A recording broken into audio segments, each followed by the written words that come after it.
My name's Kevin Graham and welcome to the Celtic v Bayer Leverkusen live full-time reaction. A tough night for Celtic at Celtic Park in Matchday 2 of the Europa League. We've come up against a quality opposition there, but that doesn't. We can't have any excuses for the naivety and the simple mistakes that we've made over the 90 minutes. And that's both defending and also attacking as well, because in all intents and purposes we did have chances to actually score and maybe get back into the game right at the start of the second half, but that didn't happen. For me, this encompasses where we are as a football club. We can see what Postecoglou's trying to do, and it's extremely clear that he hasn't got the players, especially in the midfield area, to actually do what he wants to do. There's some positives tonight. I think the chances created, getting McGregor back, Kyogo adds a different dimension. Jota as well, it looks impressive. But then when you actually couple that, the things that have got bows tied on them are like the mentality of the team, the lack of character in the team. There's too many mistakes, there's naivety in that side. We need to try and move forward, we need to try to be positive. We've got a massive game on Sunday against Aberdeen. Lawrence, how do you think tonight's runaround will actually affect us on Sunday? First things first, what's your summing up of the game tonight, then move on to Sunday? You said something that we don't have the players to play that system. Listen, I could put it better. There's a better midfield three than we started the game with at Celtic Park now. You know, and we touched it before kickoff. You know, Neil Baton comes on, he's much maligned, but the first thing he does is cut out attack and then makes 20-25 yards with the ball, and once a throw in, 15 yards into their half. We had to be more solid defensively. You can't play Rogic and Turnbull. You're giving up the midfield when you don't have the ball. Turnbull's due a wee rest. Somebody said it was 45 games in a row or something. For me, it's probably, 40 too many, but he's definitely needing a rest. Whether Rogic's ever going to be a 90-minute player, who knows? But listen, McCarthy's a cracking option to have, so's Beaton, so's McGregor. I think that could be a cracking midfield three for us. Give us, as good going forward as we are, as good with the ball as we are without it with those three.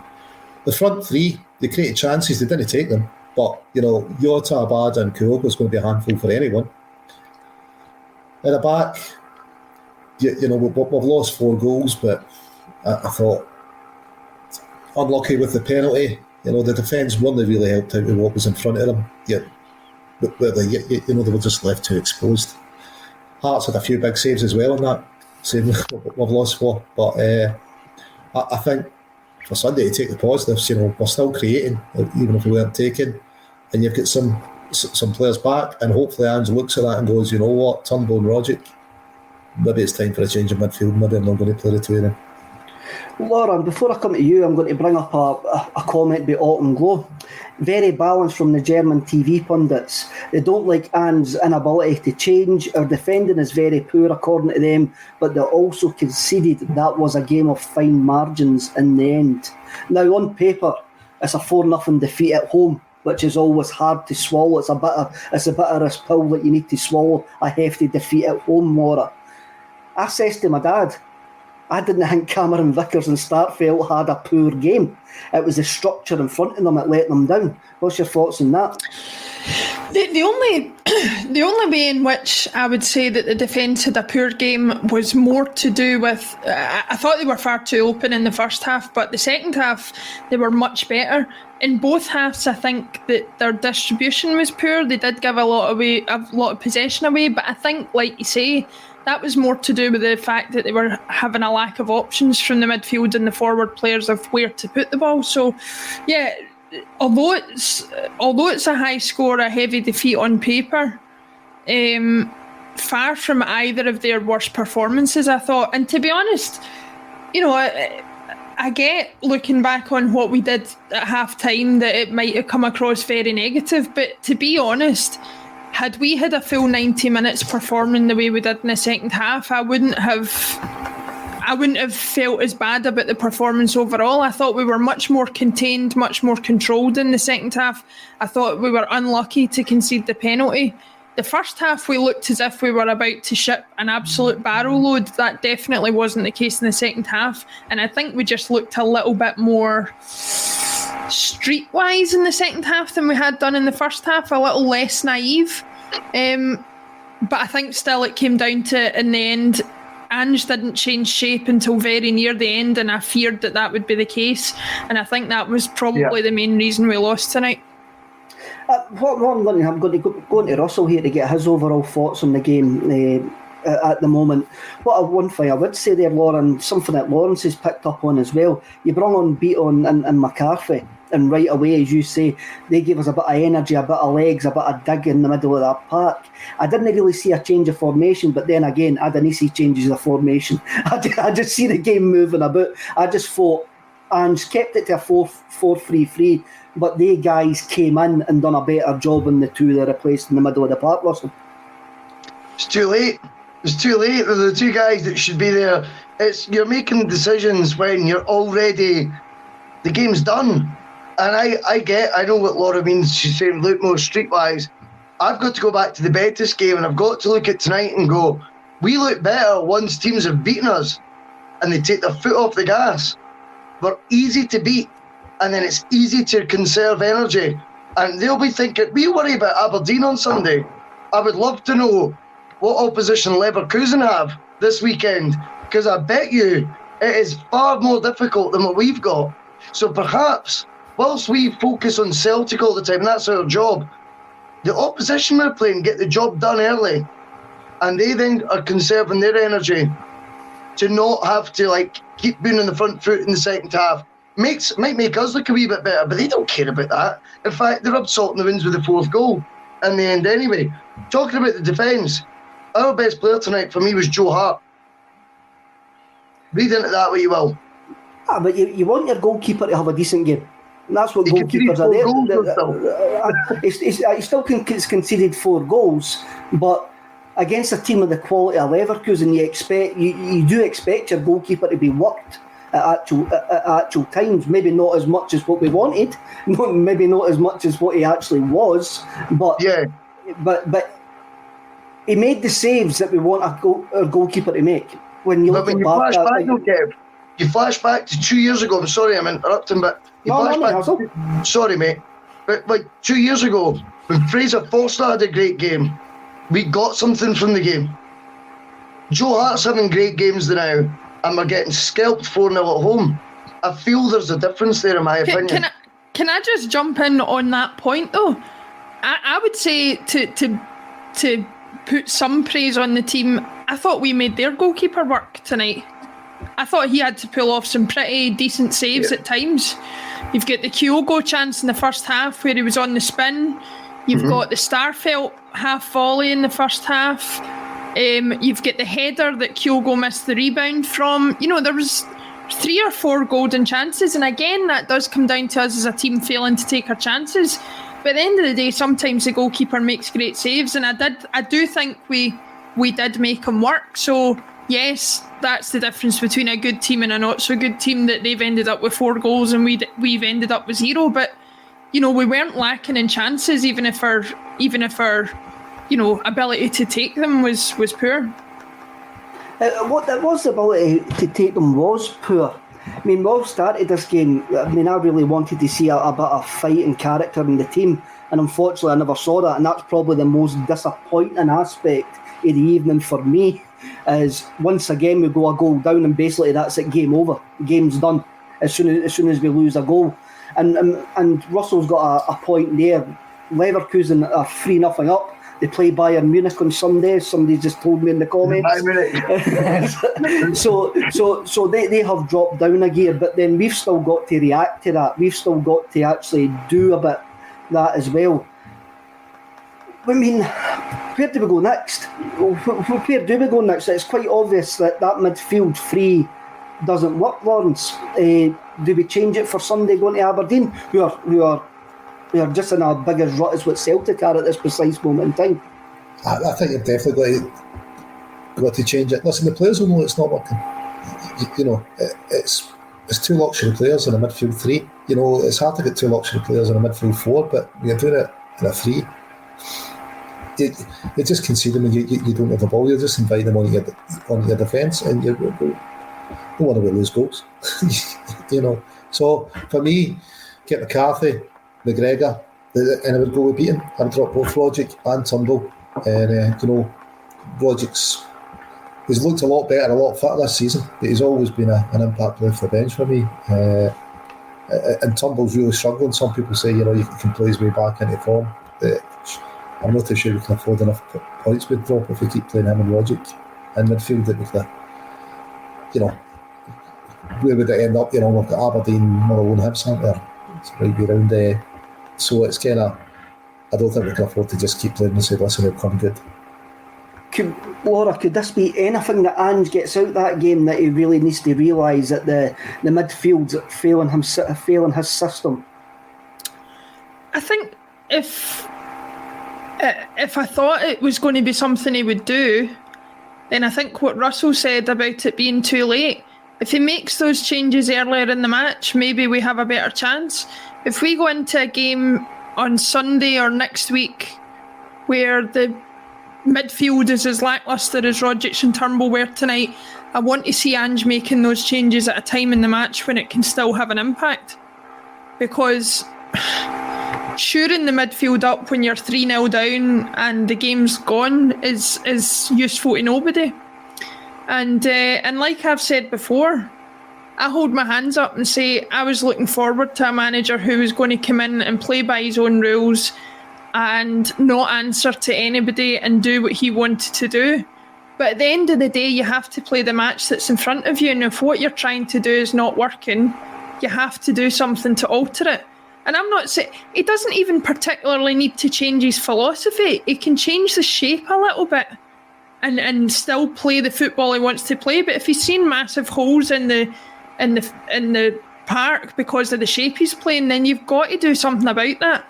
And listen, it's still early days for Ange. We can't say that we had a total rebuild that was required and think that less than 3 months into the season he's going to have solved all the problems. But as I've always said, I will back the manager as long as I'm seeing signs of progress. Those signs of progress are starting to dry up, and I'm getting a little bit concerned about that, I have to say. I think we all do get concerned, especially when we're only, I think it's 7 wins in 17 games or 18 games or whatever it is. Jim Hart comes in and he says, a Celtic state of mind, call it like it is, head not heart. This is a project for the courageous. Focus beyond this match. Ewan Martin boy comes in. Honestly, guys, you're overreacting again. Yes, it's not nice to lose 4 goals at home, but overall we did compete and look dangerous going forward. We competed, 2 great points here.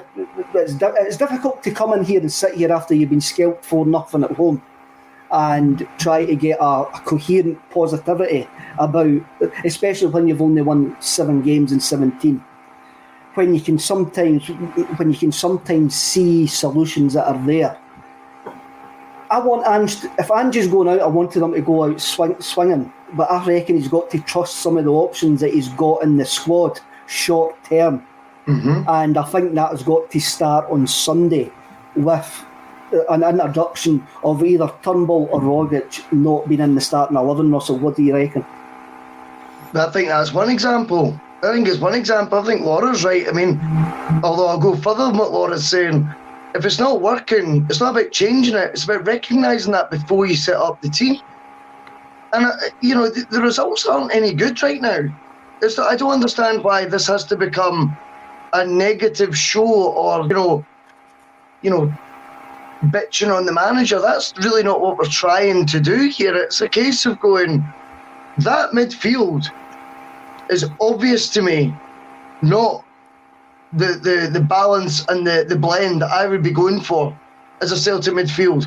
And I also think, as much as he's early in the job, there's now a body of evidence and results to back up that theory, particularly the last couple domestically, as well as the Betis one.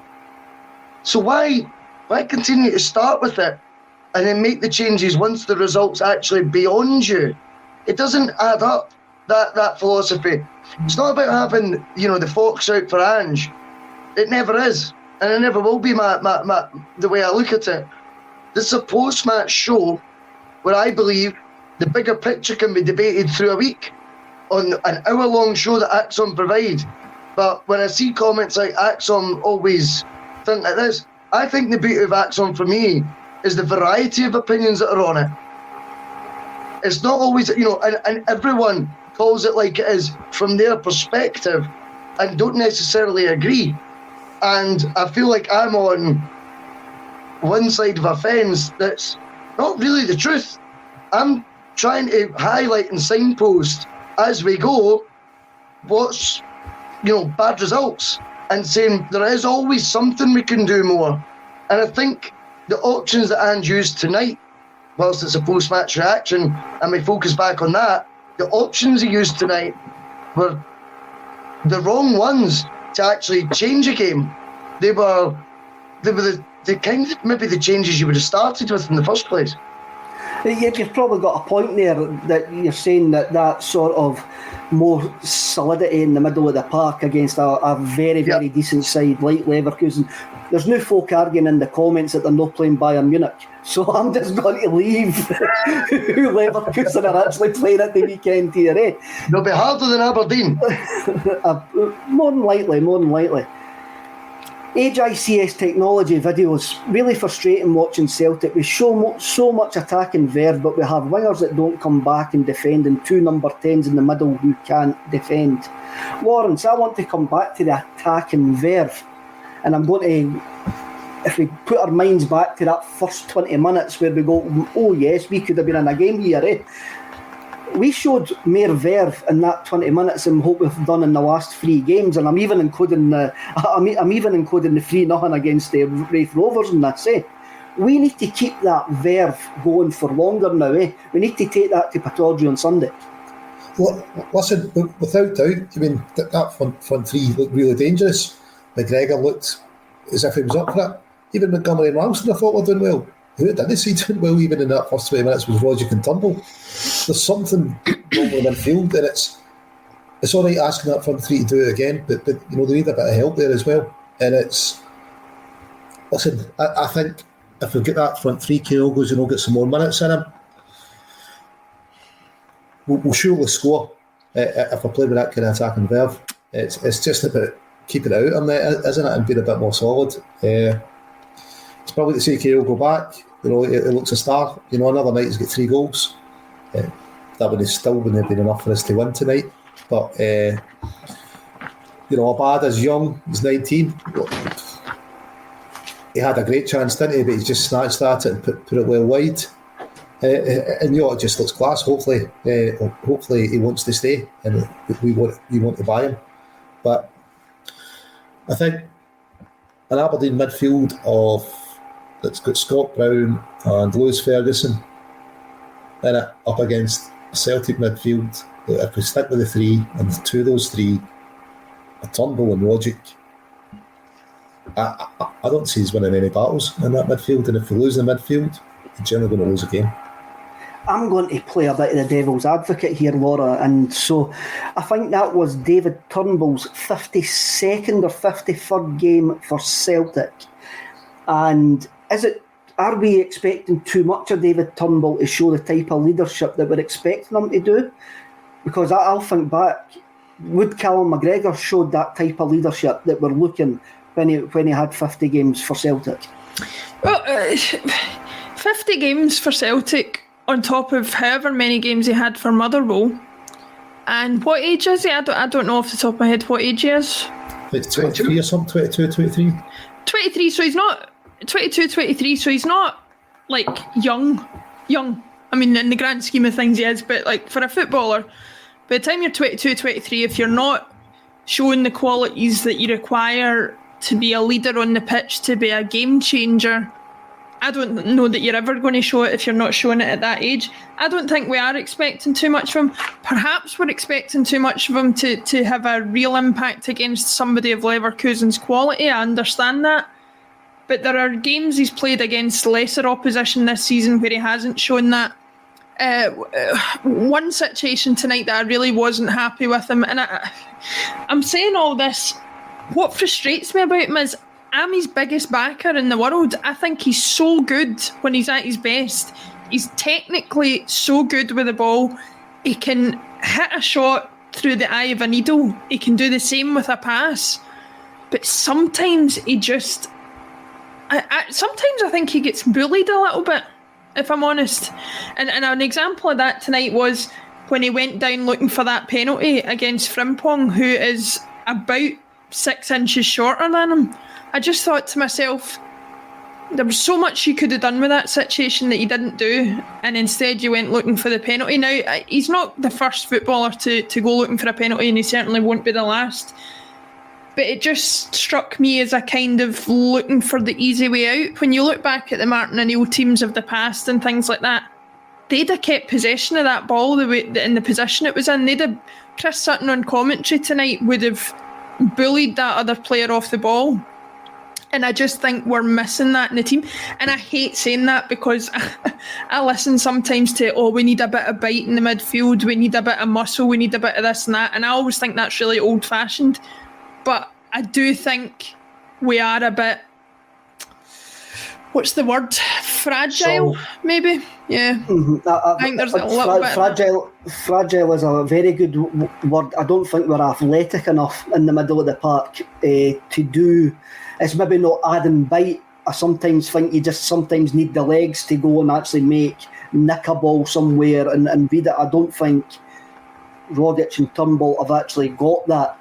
They haven't had it in the last 4 games. If we're looking at a small window here, that Rogic has never had it in the number of years he's been at Celtic. But I don't know. Maybe we've pinned hopes on David Turnbull after last season, because last season was extremely dark, and maybe our expectations are now beginning to level out a bit. I ken you love him. That's why I gave you that question. I think there's a legitimate criticism that he's maybe not the right player to play the role that he's been asked to play in Ange's team.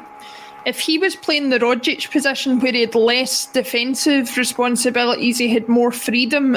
And that's why I think, again, the question comes up about whether him and Rogic can play in the same team. The answer is they probably can't, because ideally they wouldn't be doing 2 different things. They'd be doing the exact same thing. So you pick one or the other. And I think if he had more freedom to do what he wanted to do going forward and less defensive responsibility, and we replaced Rogic with somebody else who could do that, at McCarthy or something, we would be in a much stronger position. But Ange seems to be sticking with what he's doing for some reason, and until he recognises what we're appearing to recognise, then I don't see us improving very much. I had to check it wasn't a full moon when he brought on beat on in the midfield. I was like, what? Oh, no, that's the first time I've seen beat on in the midfield for a while. Russell, I'm going to come to you. Sean says we have a James Forrest shaped hole. Now, one of the criticism levelled at Abada and also Jota is they don't track back. That's one thing we get from James Forrest. Do you think you could get away with the 2 number 10s as long as Forrest was one of the front 3? No. Because Forrest will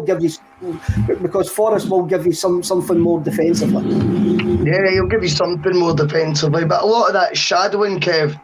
James Forrest isn't actually known to be putting in tackles. Never has been. He's got a great work ethic. But you look, I'll go back to where those fullbacks are before that second goal. No wingers in the world are going to be, we've spoke about, I've seen it, no manager in the world can get results against Livingston. There's no wingers in the world that will be that defensively minded. They can cover those fullbacks when they're both in the centre circle in the first half when we're a goal down. None. So I don't hold anything against Jota and Abada's attacking instincts. I think they need to be supported more. The shape at the back, to me, you should change. It should be more solid. And then allow them to breathe. But if they've got, perhaps, like you're saying, Kev, one eye on what's happening behind them because they know the fullbacks are going to be to the right as opposed to behind them, they're in troubled waters, It's not right. And I actually think, play to your strengths. Jota, to me, has been a breath of fresh air since he came in. And as I've said already, I like his attitude. Abada to me is a goal scorer, very much in the mould of James Forrest, and I can't deny. I think Abada may well get moulded into. I would like him to just learn for Kyogo. So I think they've got similar physicalities in terms of pace. I think they've got a similar eye for goal. And I think Kyogo's sort of runs Abada could learn from. But bringing Forrest in at the right is not going to save that shape that we conceded that second goal. In fact, it's a million miles from the reality. And again, I appreciate his options aren't brilliant. I really do. His options aren't great. And the midfield duo, though, to me, it could still be. It could be. You could use a couple of different bits of personnel there, but the options aren't great. Fair enough. But whilst your options aren't great, what I've seen tonight is a style of football not suited to the players you've got. And then you need to realise: are we playing to a manager's philosophy, or are we playing the fixture? And it's up to you to decide what one you want. And right now, it's absolutely fair if people would rather be played to the manager's philosophy and keep working at it. It's not how I would look at it, but I totally get that some people would rather be just kept persevering to do so, because it will get good in time. See for me, Russell, and I'll go to Lawrence with this, but for me, I fear what comes next. And I've said this quite a lot of the times. I don't think the Celtic support are fully now on board with Postecoglou. I saw it with my own eyes on Sunday. You see it tonight with thousands absolutely leaving. There's booing at the final whistle and that again. I don't think the Celtic support are fully on board, and I don't think there's, apart from the European games and the games with limited capacity, obviously, there's been thousands of empty seats at every home game. I think the board could be hovering over the panic button. As the commenter says earlier, that this is for the courageous, and are we courageous enough? I said yesterday, Wednesday, that I don't think we've got the stomach for it as a support, and also in the boardroom. More so in the boardroom. I reckon a lot of the support will have the stomach for it, but the boardroom won't have the stomach for it. Lawrence, Kev, could I very quickly, mate, just want to agree with you 100% on that, just very quickly, because I know it was Lawrence's turn. But very quickly, I was trying to say this a few weeks ago. What I was trying to signpost was some of the fans that are saying we're allowed a transitional 12-month. I says, will be the ones that are booing, in a few weeks if they don't pick up. It's just the fickle nature of supporters. Nothing personal against the manager, nothing personal against football fans, but we just tend to be of a fickle nature in life, We want projects, but we want them now. I understand that it's a football fan's logic. Yes, we want progress, but unless we're winning, we're not too happy with that progress. It doesn't matter how long it's going to take. Look, I'm one of those who knew it was long term. Lawrence, I says on Sunday that I don't think there's an appetite for a long term rebuild. Just with what I've seen, not what I saw on the pitch, what I saw off the pitch. What's your thoughts on that? Listen, the board probably don't have an appetite for a rebuild. I mean, the manager had to call them out to get to buy players in. The manager just had to call them out to get players. The CEOs is meant to be spearheading the rebuild the last 72 days. So I'm not too sure what kind of appetite they have for the rebuild, whether it's they don't want to spend the money. God knows, but these are the guys that presided over this. These are the guys that, get led down the garden path, Betty Howe. They get Ange in last minute, fail to get players on time, pick a new CEO, get rid of him 72 days. And listen, I think that Ange's got options there. We are looking exciting going forward. I think he could be making better use of the midfielders at the club. And maybe some of that has been down to injury. You can't deny that 9 players out, he's been unlucky, but he needs to make the best of what he's got, and I don't think he's been doing that in recent games. Persisting with Roger Turnbull has just been absolutely crazy. There have been options there. Even the boy Shaw's even had 10. Has he had any time? In the league, he looked good in pre-season, and he just seems to have dropped out of it. There's definitely been options in it I don't believe that kind of midfield with Rodgers and Turnbull is the best of those options. And the fact that, the evidence is it hasn't been working, and surely we've got to try something else and see if that does work. I completely agree with him. I think there is questions over some of the decision makings, and even though some of the decisions on the field and off the field, Ange Postecoglou, you have looked at his hands have been tied behind his back there, but we're now seeing, but look, this is the 4th game in a row that we haven't won. Like, we need changes. There's players there who are absolutely done in. They've played too much football already, and it's not working for them. But Laura, I wanted to see the team together tonight, and again, I saw a weak mentality. I think that I think there's different forces in the clubs, and the club pulling in different directions, and that's not going to be the best. That's not going to bring the best out of Celtic Football Club. No, it's not. There's always an argument that only people pulling in the same direction are going to get any movement, and I think that's truly the case. If you're pulling in different directions, you're not going to move anywhere. Listen, to go back a little bit to what Russell was saying in response to some of the comments, Russell and I have had discussions off of the show multiple times about Ange. Russell is very much the opposite side of where I'm at as far as it's concerned. I am one of those fans who was saying we could have a transitional season. We could afford that, Russell is obviously wanting us to improve under Ange and wants Ange to succeed, but wants to do it while maintaining the winning that we've got. And I would have liked us to be in a situation where there could be some middle ground as far as that's concerned. But as somebody who is so desperate for Ange to succeed and to do it the way he wants to do it, even I, as a massive backer of what he's doing and his philosophy and everything that he's doing, have always said I will remain backing that as long as I'm seeing signs of progress, as long as I'm seeing players on the pitch who have bought into what he's doing, who are pulling in that direction that you're talking about, and who are fully invested. Joe Hart seems fully invested. Kyogo is obviously fully invested. Jota seems fully invested. Abada seems fully invested. There are players at the club.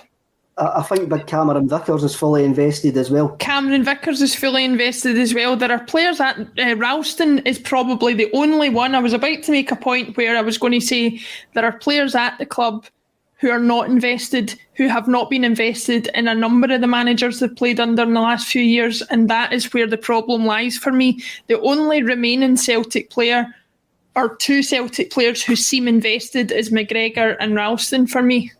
Turnbull doesn't seem particularly invested in what Ange is doing. Rogic probably is, but he's so hot and cold. But there just seems to me to be this kind of, like you say, a kind of difference in attitude across the team, across the club, as to what direction we're going in.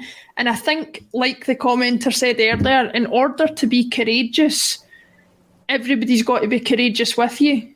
And I don't think Ange has got a team that is as courageous as he wants them to be. And part of that, and that's not me defending him, I still think he needs to be more flexible. But I think his type of thing only works if you're fully invested, and he doesn't have full investment in it. Just to enhance that point, Laura, I don't think the club, there's certain members of the club that are not fully invested, are not courageous enough to take this forward the way that we want our football club to go. It might not be Postecoglou, but if Postecoglou goes sometime before the end of the season, it's like whatever happens is going to be a step back, because they're not going to take a risk whatsoever. It's almost as if they've had a look at Postecoglou, and everybody who we interviewed on a Celtic State of Mind says his first year is going to be terrible. They all warned us that says his first year is going to be bumpy as anything, and it's almost as if now a lot of everybody is now going, I'm not really like sure that I'm really up for this. Yeah. we've had, it's quite a difficult night. We've been beat 4-0 by a very good Leverkusen side. We're in the middle of a massive rebuild, but thanks to Lawrence, Laura and Boyce, always a pleasure to talk Celtic ways. And always remember, lads, thanks to everybody that's watched, comment, and over 1,800 people on at the moment. Always remember, see when you wake up in the morning, you're still going to be a Celtic fan, and that's the best thing in the world. Yes, come on. See you later.